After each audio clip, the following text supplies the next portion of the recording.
There's only one reason you slice, and today we're going to help you fix that.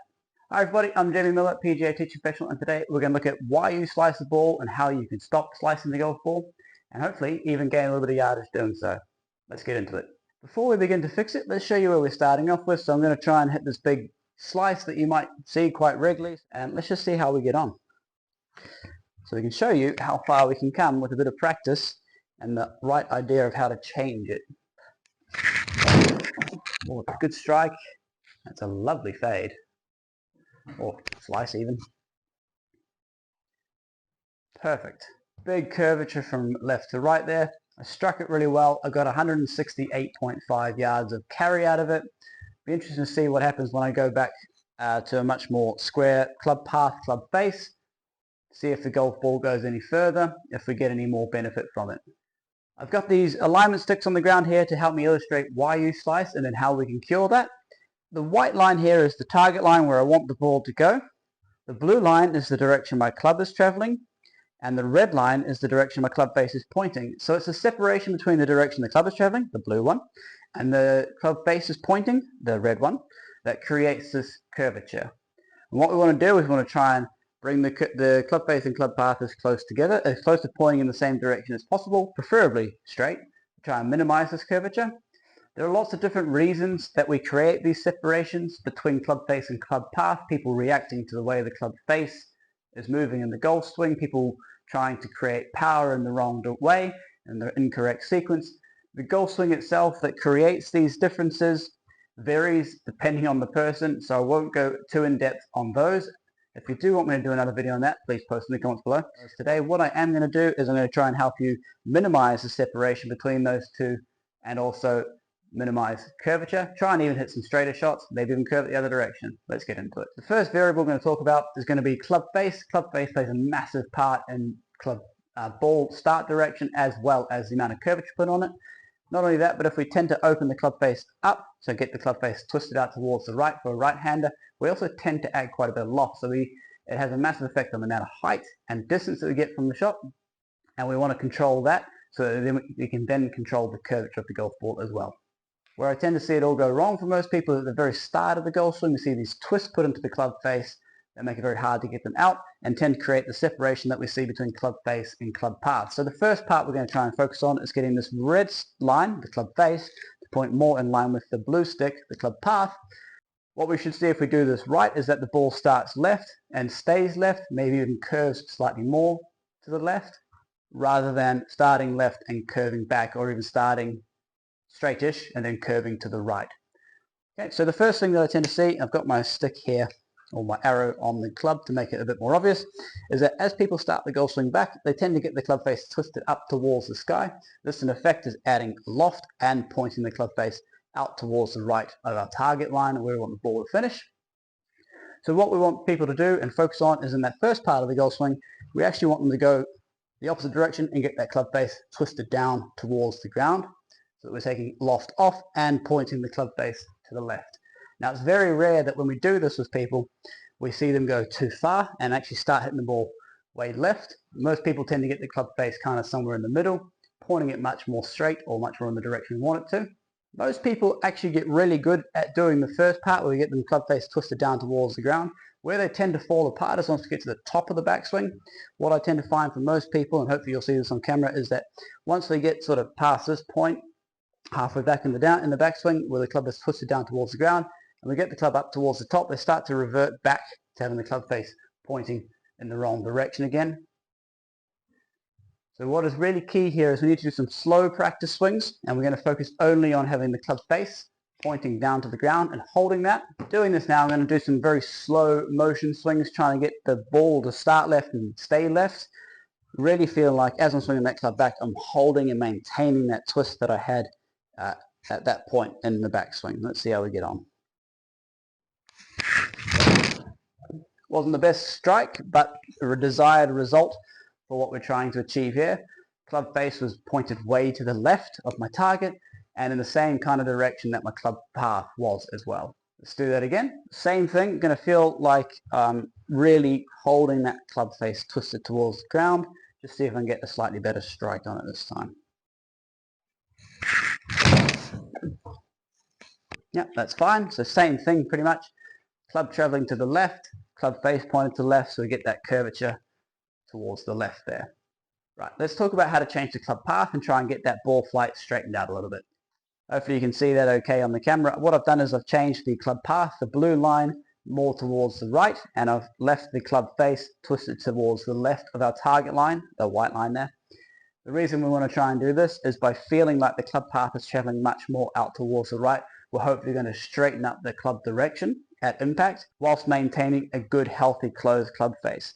Now we're not trying to hit perfect shots yet, that comes soon. What we want to do is make sure that we can change the club face and club path and their relationship to each other before we start worrying about matching them up to try and hit straighter shots. So what we're going to hopefully see here, because the club face is still pointed to the left of our target line, the ball should still start left and then curve left, but it should be much more severe than it was with these previous shots, just purely because of the fact that the club is now moving out towards the right, and again we've got much greater separation between the two, so we're going to see balls that curve quite a lot from right to left, even though they're starting further left than we'd want them to. The way we're going to go about achieving this is I'm going to feel like as I swing the club back, I maintain that twist, and then as I'm swinging through, I'm going to feel like the club head is traveling out towards the corner of the room. The reason I'm focusing on something out there rather than the golf ball itself is because I don't want the swing to finish here. What tends to happen for most people is when they try and finish at the golf ball, the swing sort of gets out of sequence and we don't get the desired results. So I'm going to feel like the club head itself is swinging out towards the right there, towards the corner of the room. If you're doing this outdoors, maybe pick a tree in the distance or a part of the driving range that you can see to try and aim the club head at. So I'm focusing on getting that club head now feeling like it's moving out towards the right for myself there. So pointing the club face straight, twist that club in the backswing, and then feel like I'm really swinging that club head out towards the corner of the room here. Nice and slowly still, because we're trying to make sure we maintain that twist and get the feeling of the club head moving in the right direction.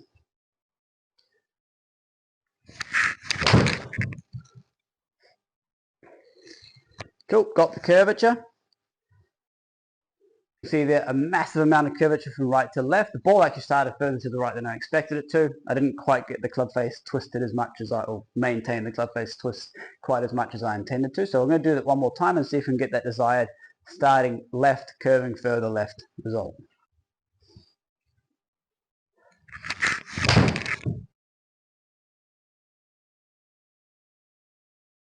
Cool, that was better. So got the club face really close to the club path there. In fact, I got it closed by 2.5 degrees to my target line. So the ball, if I hadn't towed it, would have started to the left of target, curved further to the left. Unfortunately, hitting out of the toe caused the ball to start to the right and then curve back. What we're going to look to do now is we're going to try and narrow up the separation between the club path and the club face so that we get these more functional shots that start just left of target and then curve back. If we get this right, we should still see fades, but they should start just slightly left of target and then curve back onto target. And this is the hard part because you need to go practice this. It's going to take some time for you to get right, get that kind of minimized difference between club face and club path. So what it requires you doing is playing around with the twisting the club face in the backswing feeling and also swinging the club face, club out towards the right feeling as well. So what you might find is you hit a couple that's big hooks, and then you hit a couple that are big slices, and then you hit a couple of really good ones, and then you kind of mix in between, and sort of as you start to narrow in that window, what you should find is that it's a bit all over the shop and then it starts to get tighter. The reason being that we're trying to get our computer, our brain, which we've told all these years to swing in a certain way, we're trying to get it to narrow its focus in a much tighter way. And it does take time to do that, especially if you've been doing something for years. So what I'm going to try and do is basically everything we've done, but in a much narrow window. So I'm going to feel like the club face is still twisted down towards the ground, but nowhere near as much, maybe about 45 degrees. I'm going to feel like I'm still swinging out towards the right, but nowhere near as much. I'm going to feel like I'm swinging kind of towards the apex of the two curvatures there, and see how we get on. So I should, hopefully, if I get this right, hit a little fade, which we can then use on the golf course.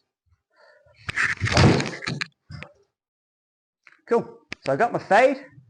Ball started to the right of target and then faded further away. So what I did really well there is I actually got my club path still traveling to the left. So I managed to swing further to the right than where we started off with.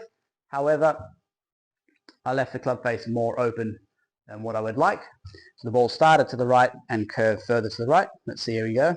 See how we get on here. So what I'm going to try and do is I'm going to try and feel a bit more twist in the club face to try and get that ball to start a little further left and hopefully not curve to the right of target.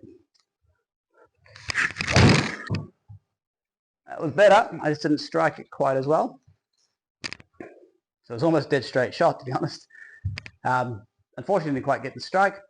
Club path, club face was very neutral, pointed much in the same direction. So we got that straight shot. And they were almost pointed at the target line on that one. Hence the reason we see the straight shot. Let's do one more. What we're going to try and do with this swing is I'm going to attempt to show you how far you can come from where we began. If you think about where we started with the amount of curvature that we had and the distance, we're going to try and do this one where we kind of match it all up and get it fairly square with a much more solid strike. Less curvature. We should see a bit more distance and hopefully a much nicer, straighter shot. So what it's going to feel like everything's kind of moving in the same direction in this one. Oh, nice little draw even. Good looking shot. Take that. Definitely take that.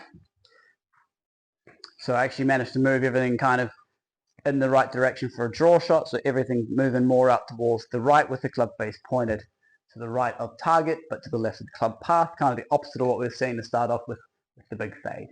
That's all from me for today. If you have any questions about anything we've talked about in today's video, please post them in the comments below. If you'd like me to go more in depth on the type of swing motions that tend to create these issues, post in the comments below. Otherwise, I will see you all again soon.